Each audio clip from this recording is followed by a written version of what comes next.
Hey guys, it's Dave. Today we're going to talk about a very debilitating disease that affects a lot of people, and it can be very hard psychologically because it affects the thing that you identify as the most, which is your face, and that is rosacea. It's actually an inflammatory response where the blood vessels just underneath the skin of the face dilate, causing flushing or heat in the face, severe redness, not kind of like a severe sunburn, as well as they're like acne-like little pimples. It's not acne, but it's very similar, where they erupt and they're like pimple-like features which will appear on the face, can be very painful, stinging, as well as itch. Now, it mainly occurs in fair-complected women from the ages of 30 to 60 years old.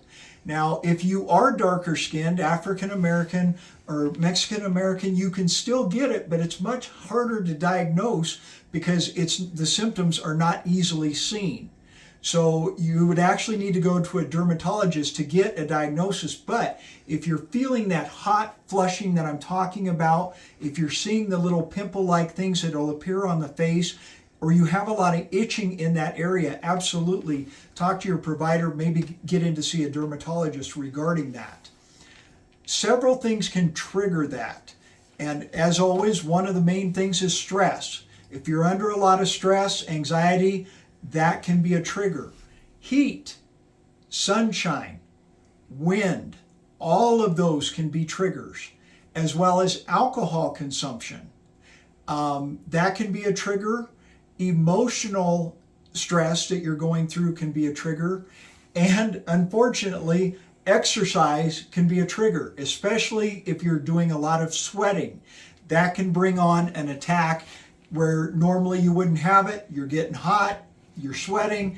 It will trigger a response where those blood vessels dilate and you'll get the redness and the burning and the stinging that I'm talking about.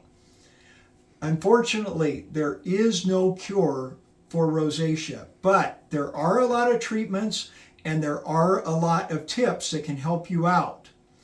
With about half the people that develop rosacea, it will be severe enough that you may actually see some issues with your eyes and your eyesight. If that occurs, absolutely get in to see your doctor and probably at least an optometrist as well. Because what you can see with your eyesight, you can see dryness, dry eyes, you can see blurry vision, which comes from the dry eyes, burning, and conjunctivitis as well, which you can get an antibiotic, eye drop antibiotic, to help out with that. With the treatment of rosacea, you can take oral antibiotics such as doxycycline. They help mainly with people who have a rosacea that's got more of an acne type to it. Remember, with long-term use of any antibiotic, I recommend you get on a probiotic to help your gut, such as Florigen or Pure Encapsulations makes a good probiotic to help your stomach for the entire length of time you'll be on it, because it will take a while to actually be on that antibiotic. And you may need to retake that antibiotic if you have a flare-up. The other thing that you can take is topical creams. There are some out there which work pretty immediate, like within 12 hours, such as Mirbaso or Rofade. And what those do is they constrict those blood vessels in your face to help decrease the redness. There are some other topical ones out there that will work, but they're not as rapid acting. Azelaic acid is one, ivermectin cream is another one, and then metronidazole cream, which is also an antibiotic cream that you will apply to the face. However, results on those take about 2 to 3 weeks. The one thing you don't want to do if you actually have a diagnosis of rosacea is use topical corticosteroids such as over-the-counter hydrocortisone cream or Anusol. You want to stay away from the topical corticosteroids because it can actually make the condition worse. If you're not responding to any of the treatments I mentioned above, they may consider doing something for you that's a little more severe, and that might be isotretinoin.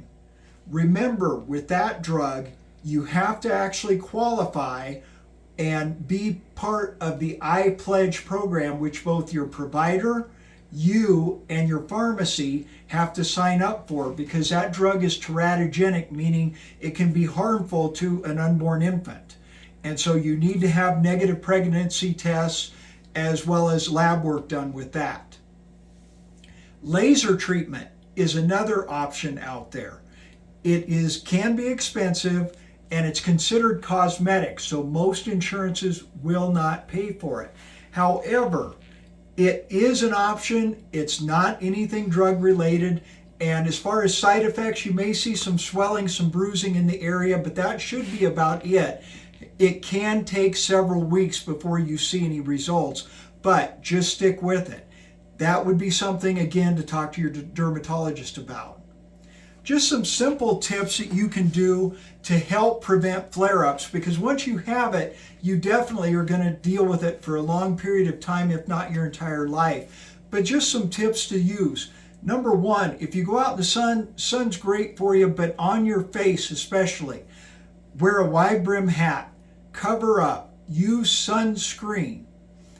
Secondly, use skin products to help your face stay moisturized, but make sure they are gentle, sensitive skin products. So pick out the ones that are for milder skin.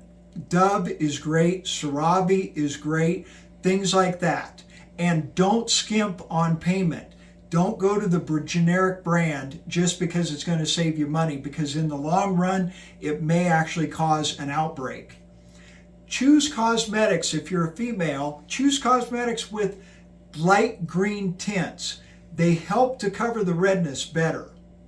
Stay away from fragrance and alcohol-based products, because anything with fragrance, yeah, it smells good, but it can cause a flare-up for you, and alcohol-based products will just dry out the skin more, causing you more issues.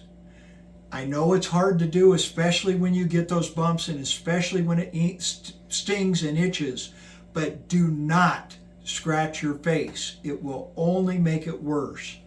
However, one thing that you can do is a gentle daily massage, facial massage. Start inside in the eye area, underneath the cheeks, in circular motions, slowly, gently move out from there. Don't stay in one spot very long, and go all the way out to your ears, and do it over the entire covered area where you're having your flare-up. Again, do not scratch with your nails. Use just the balls of your fingertips and very lightly. All you're trying to do is to relax the dilation that's occurring in those blood vessels as you're massaging your face. The other thing that studies have shown is caffeine can actually help. And the way that it does that is, again, causing vasoconstriction in those blood vessels. But you want to be careful, because my go-to for caffeine is coffee. Hot drinks can set off rosacea. So if you're doing caffeine, consider something like an iced brewed tea or an iced coffee, something like that. I hope these tips have helped you out, and make sure you talk to your pharmacist or your doctor about any questions you may have.